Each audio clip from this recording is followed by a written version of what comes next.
사랑의 주님, 지난 밤에도 저희를 변함없이 지켜주셔서 깊은 쉼을 허락하여 주시고 또 오늘이라는 또 다른 하루 새 시간을 선물해 주시니 감사합니다. 고난주간을 보내며 2000여 년 전 예수님께서 맞이하신 그 목요일을 생각해 봅니다.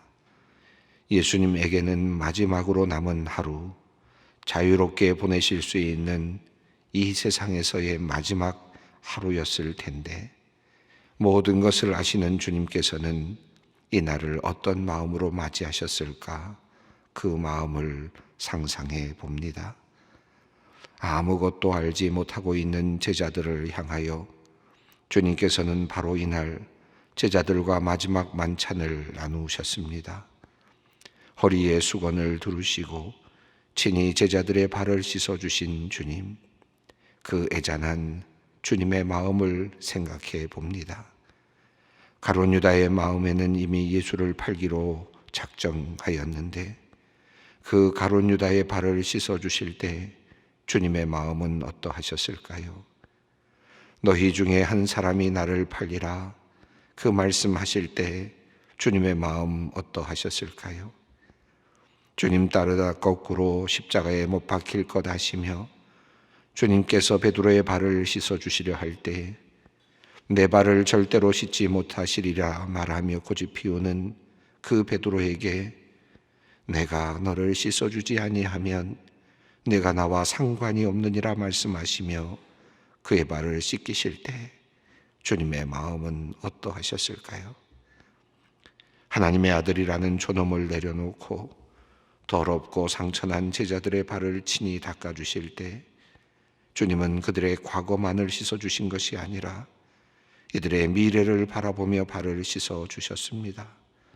이들이 걸어갈 그 고난의 길도 함께 보시며 또 배반의 길도 함께 보시며 주님은 그들의 발을 씻어주셨습니다. 그리고 너희도 나와 같이 하라고 말씀하셨습니다. 주님, 그 주님의 명령을 오늘 이 새벽에 다시 마음 깊이 새깁니다.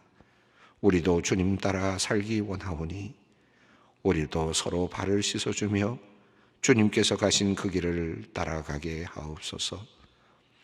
무엇보다도 주님을 더 깊이 사랑하기 원합니다. 교회를 더 사랑하기 원합니다. 내 이웃도 내 몸과 같이 사랑하길 원합니다. 주님, 목적을 이루기 위한 수단으로서의 사랑이 아니라 자신의 경건을 포장하기 위한 위선으로서의 사랑이 아니라 주님께서 보여주신 온전한 사랑을 배우고 실천케 하여 주시옵소서. 우리로 하여금 주님처럼 끝까지 사랑하게 하여 주시옵소서. 원수도 사랑하게 하여 주시옵소서. 7번씩 70번이라도 죄 지은 자를 용서할 수 있는 힘을 주시옵소서. 내 겉옷을 가져가면 속옷까지도 내어줄 수 있고 오리를 가자면 십리를 동행할 수 있는 여유와 나눔의 정신을 회복케 하여 주시옵소서. 공동체 전체를 살리기 위해 나의 억울함과 아픔을 속으로 감내하고 견뎌내며 세상에서는 손해를 보더라도 하나님께서 주시는 하늘의 상급으로 만족할 수 있는 그 믿음을 주님 허락하여 주시옵소서. 우크라이나에서 울고 있는 사람들, 어린아이들을 위해 기도합니다. 사랑하는 사람을 잃고 눈물을 흘리고 있는 가족들을 위해 기도합니다. 총탄에 포탄에 신체의 일부를 잃고 하늘을 바라보며 눈물을 흘리고 있는 이들을 위해 기도합니다. 집을 잃어버린 사람들, 고향을 등진 사람들, 참혹한 전장에서 배고픔을 참지 못하고 목마름을 참지 못하여 거리를 헤매는 이들을 주님 불쌍히 여겨 주시옵소서. 주님께서 이러한 이들을 위하여 고난의 자리까지 내려오셨으니 이들이 주님께서 함께 하심으로 위로를 받을 것입니다. 하나님, 전쟁의 전세를 바꾸어 주시고 악한 일을 도모하는 이들이 부끄러움을 당하게 하시며 도리어 자신이 만든 계략에 스스로 빠지게 하옵소서.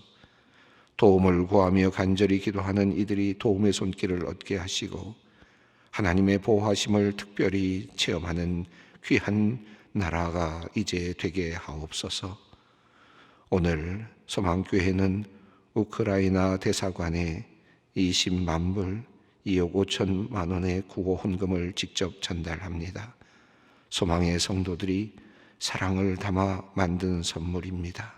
이 선물이 그들의 마음의 위로가 되기를 원합니다. 또한 하나님의 손길처럼 느껴지기를 원합니다.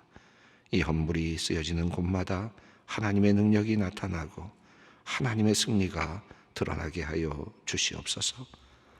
하나님, 오늘 저녁 예수님의 순환을 기억하기 위해 성도들이 함께 모입니다. 손을 따라 묵상하는 주님의 순환이란 주제로 예배할 때 하나님의 마음과 따뜻한 사랑을 깊이 깨닫는 은혜의 시간이 되게 하여 주시옵소서.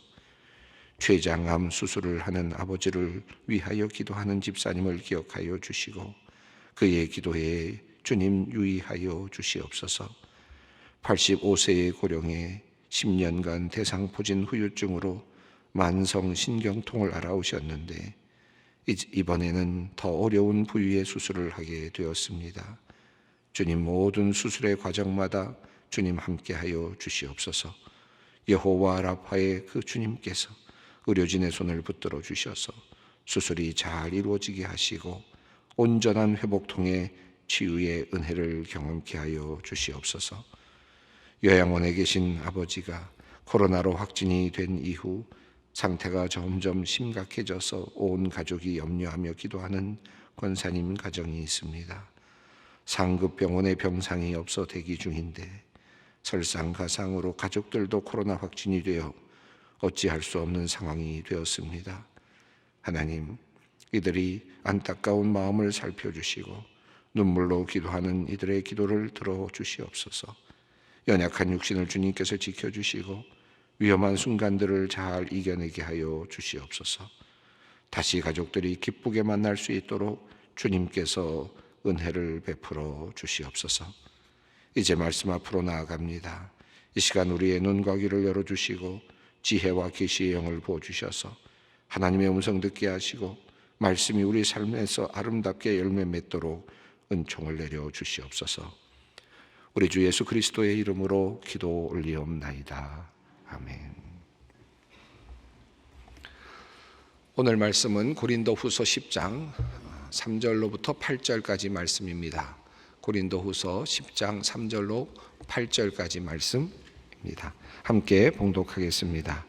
우리가 육신으로 행하나 육신에 따라 싸우지 아니하노니 우리의 싸우는 무기는 육신에 속한 것이 아니요 오직 어떤 견관진도 무너뜨리는 하나님의 능력이라.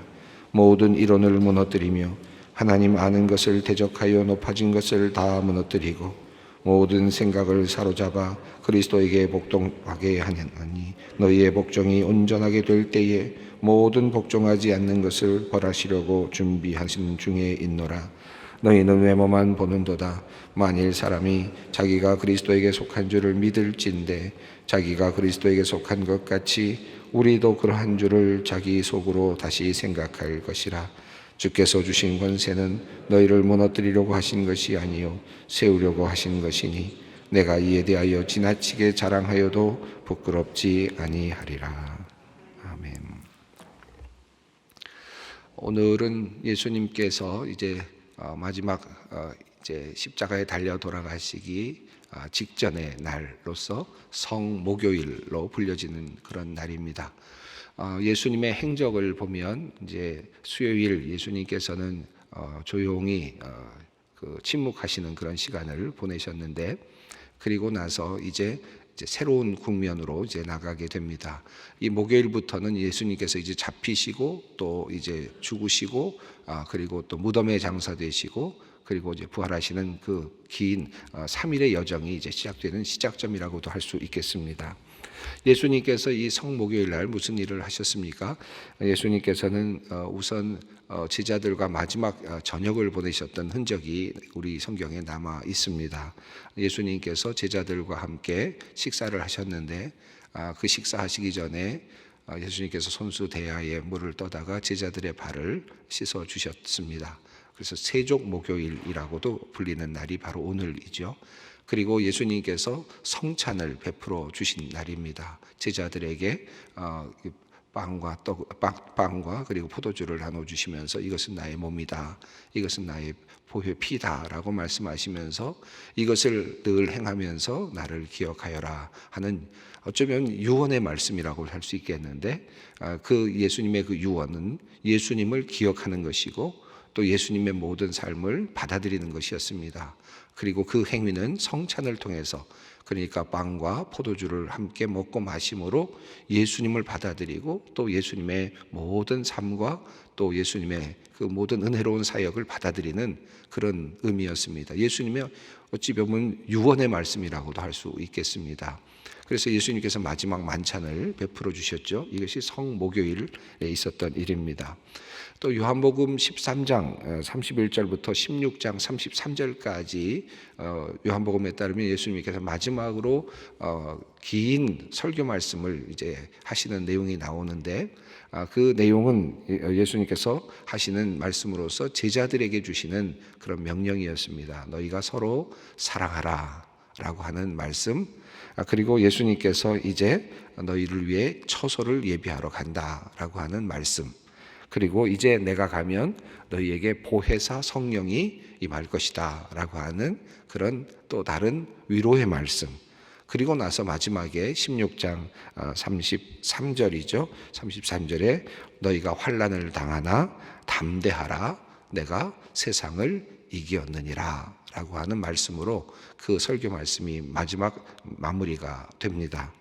너희가 환난을 당하나 담대하라 내가 세상을 이기었느니라는 것이 예수님의 마지막 말씀입니다. 이 요한복음에 나오는 이 말씀은 그래서 아마도 성목요일 예수님께서 제자들과 함께 식사를 나누시면서 그 탁상에서 함께 식사하시면서 하셨던 말씀으로 볼 수도 있을 것 같고요. 또 따로 떼어서 예수님께서 제자들을 위하여 하셨던 또 그 빌어주셨던 그 귀한 말씀으로 그렇게 이해할 수도 있겠습니다.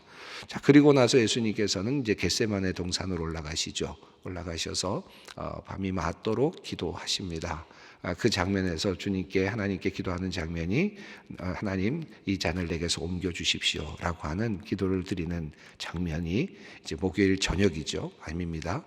그리고 예수님께서 내 뜻대로 하지 마시고 아버지의 뜻대로 이루어지기를 원합니다라고 하는 마지막 하나님께 모든 것을 의탁하는 그런 장면이 있습니다. 그리고 나서 이제 새벽이 되면 이제 예수를 잡으러 오는 사람들이 있고, 그래서 오늘 밤부터 이제 내일 새벽에 이르는 시간이 이제 예수님께서 이제 겟세마네에 올라가셔서 간절히 마지막으로 기도를 하시고 또 예수님께서 잡히시고 이제 그래서 목요일 밤과 금요일 새벽에 이제 예수님께서 아주 그 혼란스러운 시간을 보내시면서 사람들에게 끌려다니시면서 재판을 받으시는 이례적인 그런 재판을 받으시고, 결국은 이제 금요일이죠. 금요일 아침 9시 시간부터 예수님께서 십자가에 이제 달리시게 되는 장면이 이제 시작이 됩니다. 그래서 오늘 성목요일은 예수님의 마지막 가지셨던 삶이었다라고 이렇게 이해할 수 있겠습니다.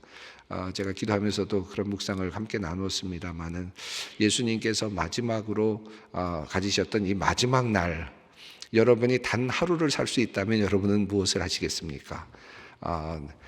여러분이 이제 내일이면은 내 생명이 끝난다, 아니면 또 내일이면은 내가 또 어쩔 수 없이 또 부자유스러운 어떤 곳으로 이제 들어갈 수밖에 없다, 이제 더 이상 나에게는 시간이 없다, 또는 이제 어떤 병원에 들어가야 된다, 이게 마지막일 수도 있다라고 한다면 여러분 마지막 하루를 어떻게 보내시겠습니까?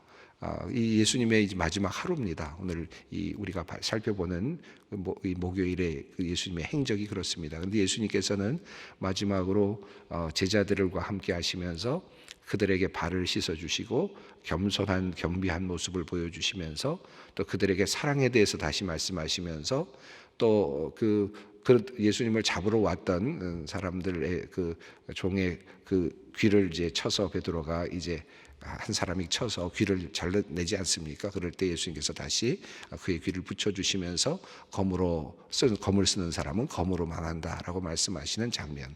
그리고 너희가 환난을 당하지만 담대하라, 내가 세상을 이겼느니라 말씀하시는 장면이 예수님의 마지막 행적 속에 잘 드러나고 있습니다.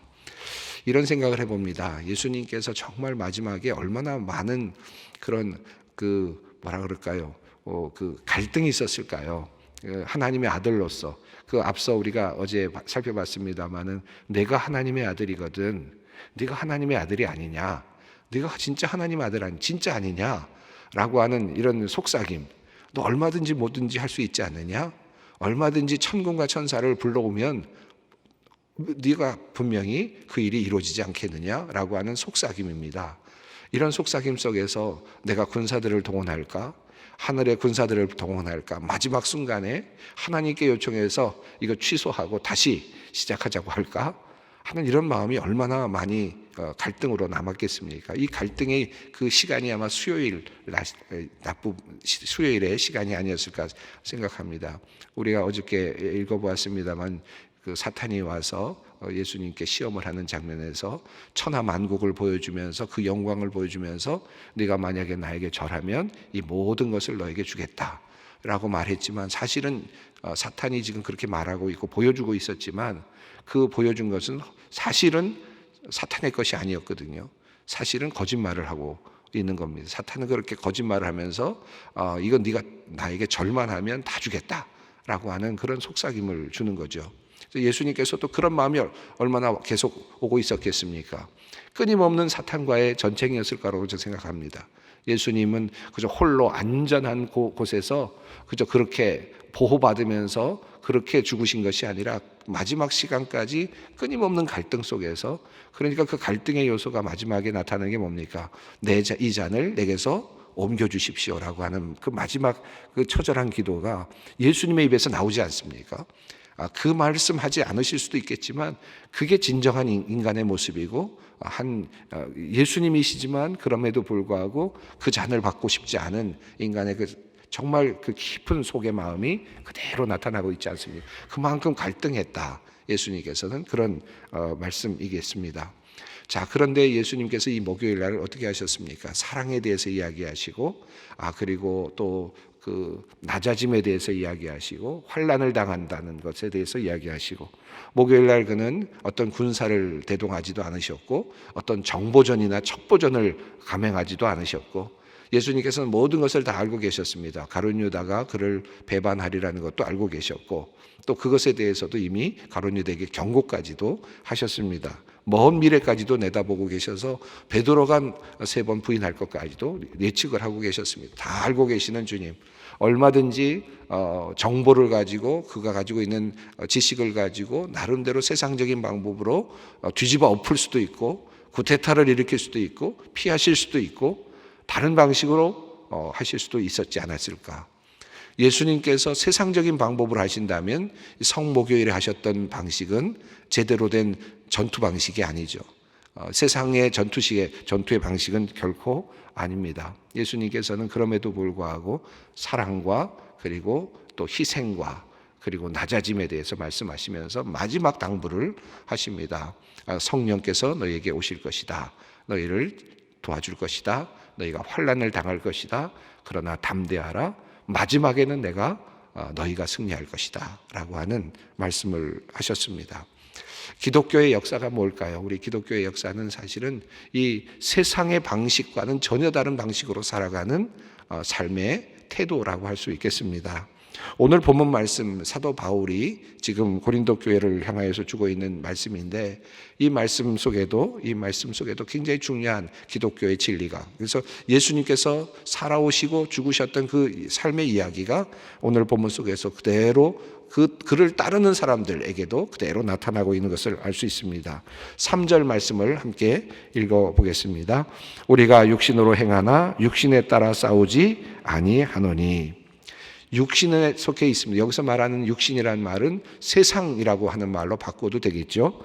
그저 육체 덩어리를 말하는 것이 아니라 여기서 말하는 것은 세상적이라고 하는 말, 세상의 방식, 세상이 돌아가는 방식, 세상의 원리, 자연의 원리까지도 포함할 수도 있겠습니다.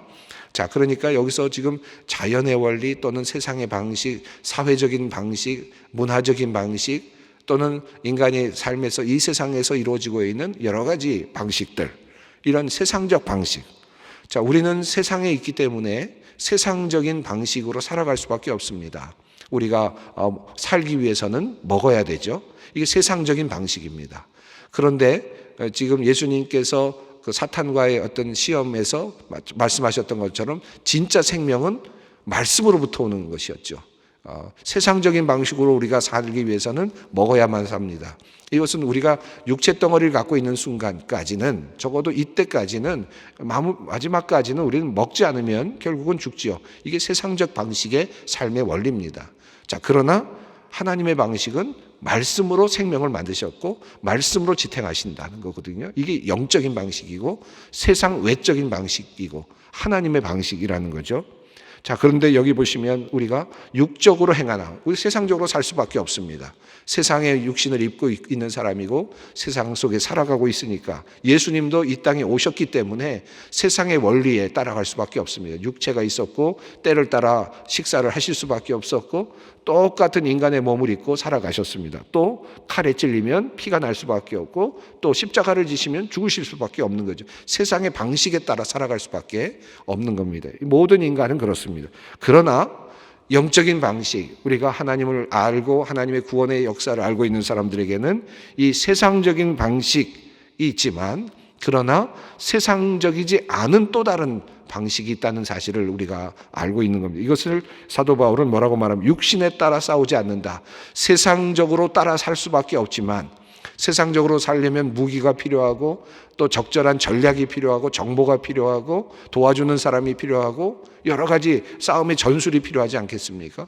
자, 우크라이나와 러시아의 전쟁에서도 수많은 그 전쟁의 정보들이 오고 가고 또 무기가 필요하고 이 세상적인 방식이죠. 자, 그러나 하나님의 방식은 육신을 따라 세상적인 방식으로 싸우는 것이 아니다.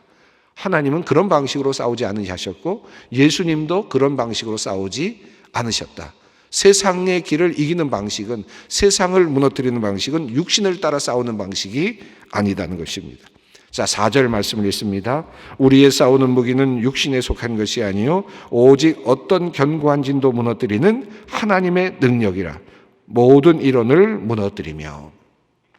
우리가 싸우는 무기는 그저 단순한 어떤 세상적인 무기나 탱크나 어떤 핵무기나 어떤 그런 것들이 아니고, 우리가 싸우고 있는, 우리가 가지고 있는 무기는 어떠한 것도 무너뜨리는 하나님의 능력이다.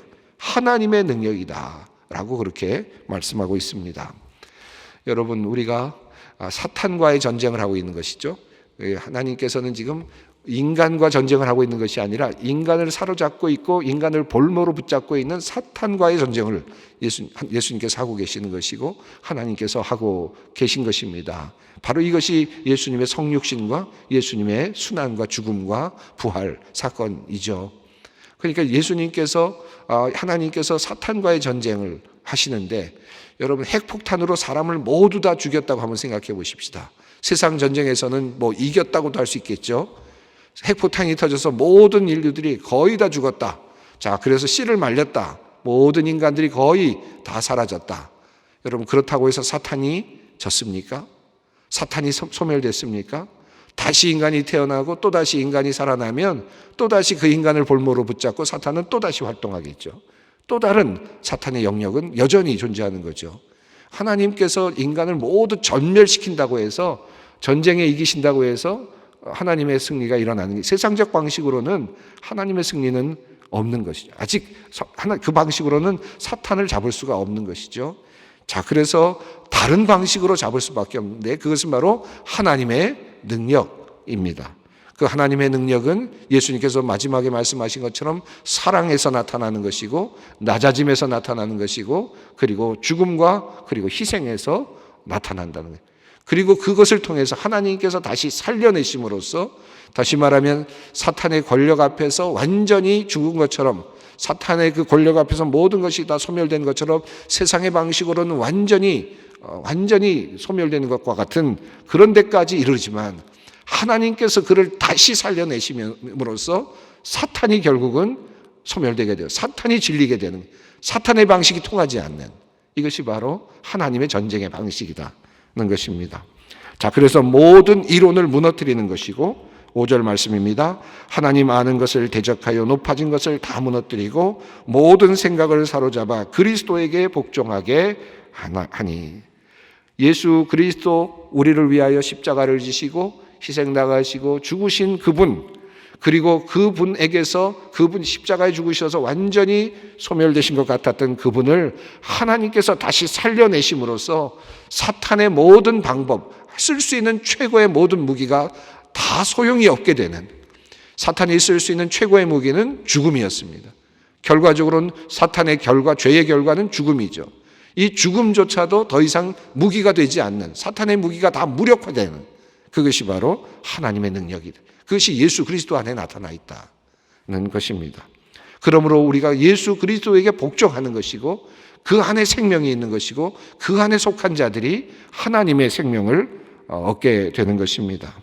6절 말씀입니다. 너희의 이 복종이 온전하게 될 때에 모든 복종하지 않는 것을 벌하려고 준비하는 중에 있노라.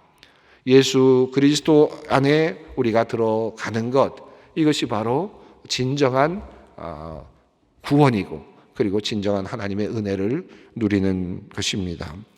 자, 오늘 8절 말씀을 읽습니다. 주께서 주신 권세는 너희를 무너뜨리려고 하신 것이 아니요 세우려고 하신 것이니 내가 이에 대하여 지나치게 자랑하여도 부끄럽지 아니하리라. 우리가 환난을 당하고 고난을 당하고 심지어는 죽임을 당하고 심지어는 여러 가지 어려움 속에 있고 박해를 받고, 초대교회는 고난을 당하고 박해를 받고 순교까지 했지 않습니까? 수많은 사람들이 그렇게 했습니다. 그러나 그것은 결국 하나님께서 우리를 세우려고 하시는 것이다. 결국 우리에게 영원한 생명을 주시고 모든 사탄의 그 권력으로부터 우리를 빼어내셔서 주님의 사람으로 세우시고자 하시는 하나님의 큰 계획이다라고 하는 사실을 오늘 다시 한번 생각하게 됩니다.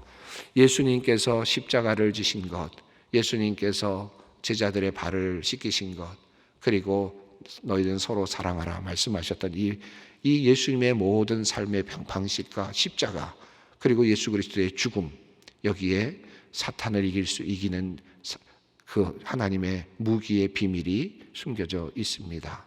오늘 다시 한번 그 갈보리 산 위에 우뚝 서 있는 십자가를 다시 한번 바라보면서 하나님의 방식으로 우리도 예수님의 십자가를 지고 따라가겠습니다 라고 하는 그런 결단의 기도, 또 참회의 기도가 함께 이어졌으면 좋겠습니다. 함께 기도의 자리로 나아가겠습니다. 하늘에 계신 우리 아버지, 아버지의 이름을 거룩하게 하시며 아버지의 나라가 오게 하시며 아버지의 뜻이 하늘에서와 같이 땅에서도 이루어지게 하소서.